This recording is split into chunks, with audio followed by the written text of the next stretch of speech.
guys? The Offensive Madman, and if the video looks a little bit different today, that's because we're trying a little bit of a different, unique vibe to the reviews.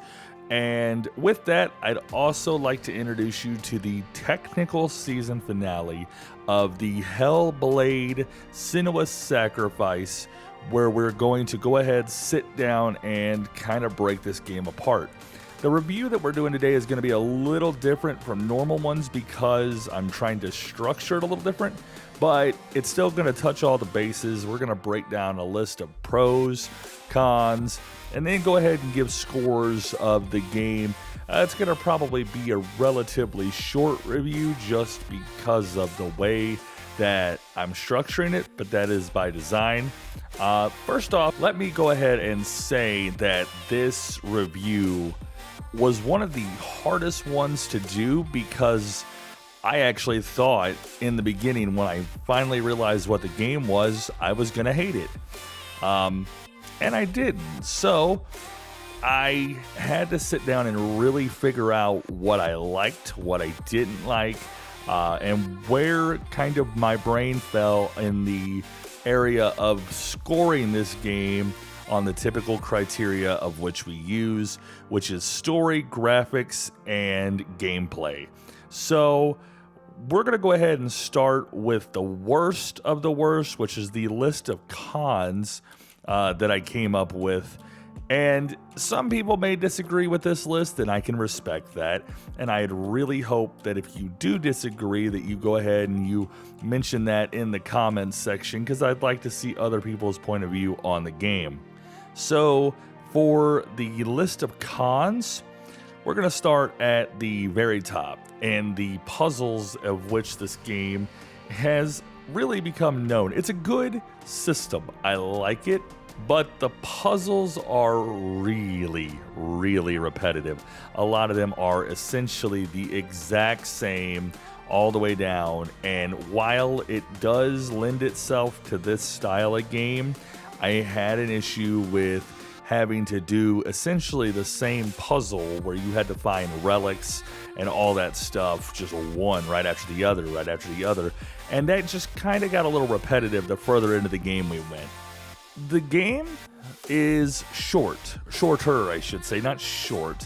That is not completely accurate because this game I managed to kind of burn through, if I really sat down and tried, probably looking at about 6 to 7 hours, which is shorter when you put it up against other games that I am typically playing or playing through on a regular basis.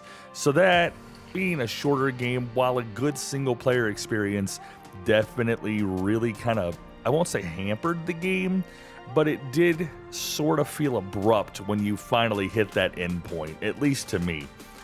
One of the other issues I had is that some of the main characters, notably the main protagonist, Dylan, I guess technically, if you think about it, not a protagonist per se, but the protagonist love interest is the right word. Yeah, let's go with that. Is not as fully developed as I really would have liked. You did see a few scenes here and there where they kind of talked about what he did and how he got her to a certain point and how he affected her, which is good. However, I don't particularly like the fact that she was completely fleshed out while his backstory left a lot to be desired. We met the character, we learned about the character, but we didn't really get to see the character in the way that I feel a game like this really should give you that option. That's just, again, my personal opinion, which leads me into another con, and this is, again, solely me. I thought the gameplay was really, really slow. I am very much a fast-paced gamer that likes a lot of my stuff to be a little more in your face, if you will, and this game was slow all the way around. It did not do any favors to allow the faster gameplay, like some of the fighting stuff didn't lend itself to the rest of the game the right way, in my opinion. The gameplay is good, however, the gameplay is slow. So that's, again, my drawback. I don't know that anybody else will agree with that because they probably know what they're getting into. I did not. This game was suggested to me as a Let's Play game, and I'm glad I did it. I am interested in the next game, which will be coming out sooner rather than later from what I am told. I'm not positive on that. But those are my list of cons. Now let's get into what I would call the pros, the good things. Even with that lack of character development for, say, Dillion, the game had a fantastic story.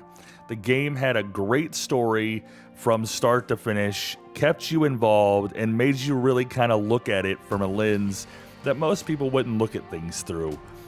On the flip token of the puzzles being repetitive, I give a lot of respect to the puzzle mechanics.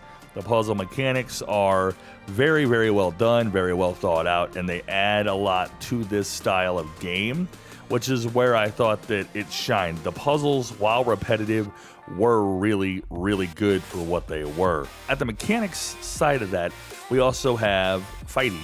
There isn't a lot of fighting per se, but the fighting mechanics were super, super simple, super easy to use, super intuitive for what they were once you kind of got the hang of them. It does take a couple of fights to get the hang of it, which is nice because it's not just super simple and easy to pick it up and go.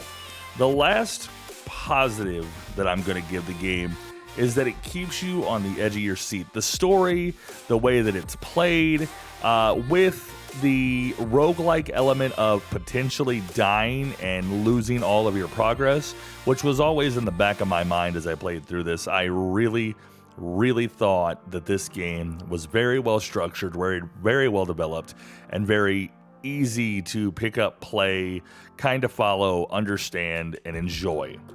So let's sit down now and break apart the actual scores of the game. We'll start with the visuals because this game is immaculately beautiful. As you are watching this game scroll across here, it is pretty. There's no arguing that. That is an absolutely beautiful game. The game itself just looks beautiful, and for that, I'm going to give it a 9 out of 10. Next up, let's take a look at the story. Another strong selling point of the HellBlade game was its story, as I mentioned previously. Thought that it was very well done, even though it did have its pitfalls, so to speak. But even though it managed to come through all that, I'm going to say story in this game is an 8 out of 10. It paid a lot of homage to mental health issues and the schizophrenic side and nature of the character, which I thought was very well done, very, very well done. I can't even state that enough. The actual first credit in the game when you're loading in is for a psychiatrist that was on staff. So what does that tell you? They made sure that they hit the right notes with that kind of character development, which was good. Last but not least, let's take a look at gameplay. The gameplay element of HellBlade is where I think it has its weakest points, and that's strictly because I wanted more. And this is, again, all this is my opinion. I wanted more out of the gameplay, from the fighting to the puzzles, things like that. I did want a little more. And because of that, I'm going to give the gameplay a 7 out of 10. So where does it rank up as far as the rest of games that I've played and things of that nature?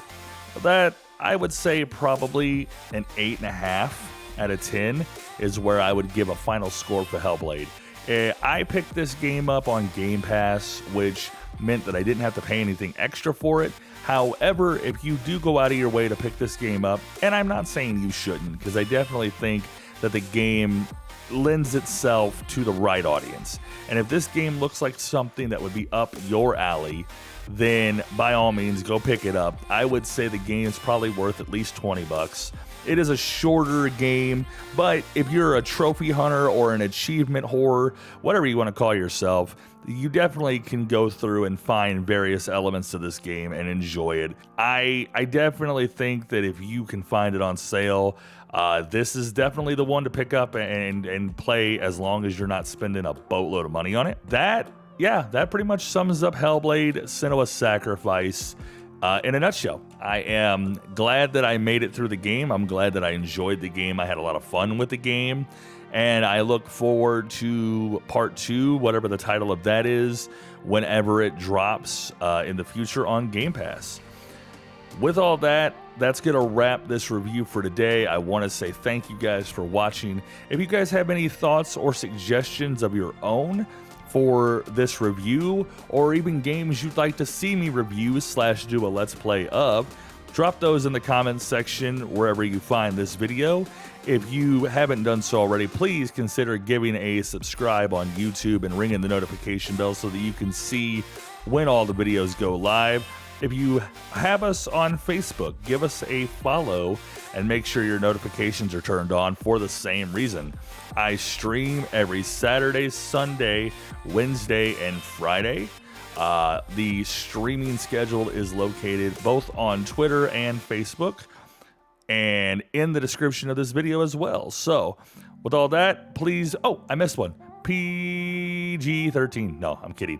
Be sure to check out the Discord Coalition of Madmen, where you can come hang out with all of us, have conversations, play games. It's just a good time, had all. So all of that, yep, there's a link tree. Find all the socials up there. Until next time, ladies and gentlemen, I am the Offensive Madman, reminding you once again that if words offend you, you can fuck off.